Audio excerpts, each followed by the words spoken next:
নমস্কার বন্ধুরা, আমি জ্যোৎস্না মল্লিক। আমার পল্লীর জননী কুক সেন্টারে সকলকে জানাই স্বাগত।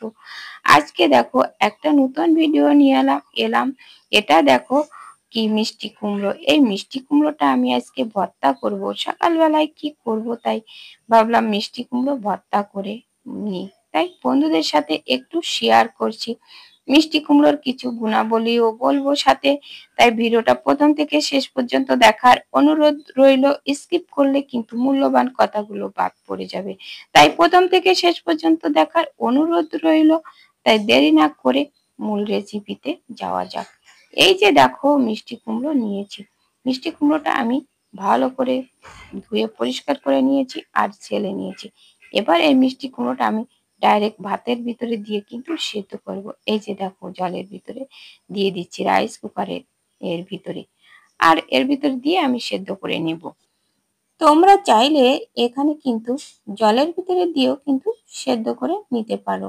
আমি এখানে গ্যাসটা পড়বে আমার, এজন্য গ্যাসটা বাঁচানোর জন্য আমি কিন্তু ভাতের ভিতর দিয়ে সেদ্ধ করে নিলাম। এই যে দেখো সেদ্ধ হয়ে গেছে, আমি এটা তুলে নিলাম। নিয়ে ভাত করে ছাড়িয়ে নিয়ে এবার মেখে নেব।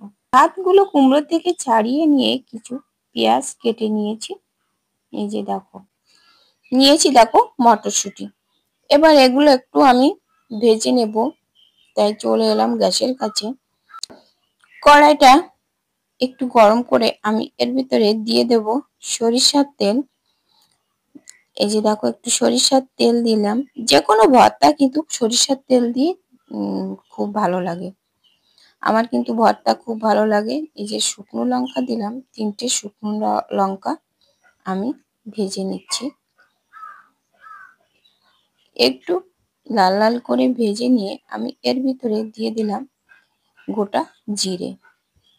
এই যে দেখো জিরে যদি একটু মুখের ভিতরে পড়ে না তাহলে কিন্তু বেশ ভালোই লাগবে। একটু জিরে দিয়ে দিলাম। তারপরে এই যে মটরশুঁটিগুলো এর ভিতরে দিয়ে দিলাম। মটরশুঁটিগুলো দিয়ে একটু হালকা ভেজে নিয়ে আমি পেঁয়াজগুলো দিয়ে দেব এর ভিতরে। পেঁয়াজগুলো দিয়ে একটু হালকা ভেজে নেব যাতে কাঁচা গন্ধটা চলে যায়। বেশি কিন্তু ভাজবো না। এবার আমি এই ভেজে রাখা শুকনো লঙ্কাগুলো তুলে নিয়ে দিয়ে দেব পরিমাণ মতো লবণ, হলুদ দিয়ে একটু নাড়াচাড়া করে ভেজে নেব। এই যে দেখো আমার নাড়াচাড়া করে ভেজে নিয়ে এই যে এদিকে শুকনো লঙ্কাগুলো একটু হাত দিয়ে গুঁড়ো করে নিয়ে আমি এই যে কুমড়োর সাথে একটু মেখে নিলাম। এবার পেঁয়াজগুলো হালকা ভাজা হয়ে গেলে এই মেখে রাখা মিষ্টি কুমড়োটা এর ভিতরে দিয়ে ভালো করে মিশিয়ে নেব। মিষ্টি কুমড়োর কিন্তু অসাধারণ গুণাবলী আছে যা পুষ্টি গুণে ভরপুর। মিষ্টি কুমড়ো রয়েছে প্রচুর ভিটামিন এ, সি, ই এবং বিটা ক্যারোটিন যা চোখের জন্য খুবই উপকারী। রোগ প্রতিরোধ ক্ষমতা বৃদ্ধি করে। এতে থাকা অ্যান্টিঅক্সিডেন্ট শরীরের রোগ প্রতিরোধ ক্ষমতা বাড়াতে সাহায্য করে। হাড়কে সুস্থ রাখে। মিষ্টি কুমড়ায় ফাইবার, পটাশিয়াম ও ভিটামিন সি আছে যা হৃৎপিণ্ডের জন্য ভালো। রক্তচাপ নিয়ন্ত্রণে সহায়ক। এতে থাকা পটাশিয়াম উচ্চ রক্তচাপ নিয়ন্ত্রণ রাখতে সাহায্য করে। মিষ্টি কুমড়ো খুব কম ক্যালোরি খাদ্য, তাই ওজন কমাতেও নিয়ন্ত্রণ রাখতে ভালো। এর ফাইবার হজম প্রক্রিয়া ঠিক রাখতে সাহায্য করে।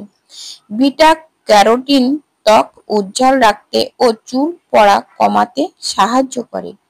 শিশুদের পুষ্টির ঘাটতি পূরণ করতে মিষ্টি কুমড়ো খুবই উপকারী। মিষ্টি কুমড়ো কিন্তু ডায়াবেটিসও নিয়ন্ত্রণ রাখে। এই যে দেখো আমার সুন্দর করে মাখা হয়ে গেছে। এবার আমি এটা নামিয়ে নেব। এই যে দেখো নামিয়ে নিলাম। দেখতে দেখো কত সুন্দর হয়েছে।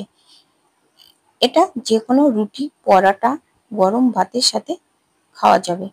এটা কিন্তু দারুণ লাগে।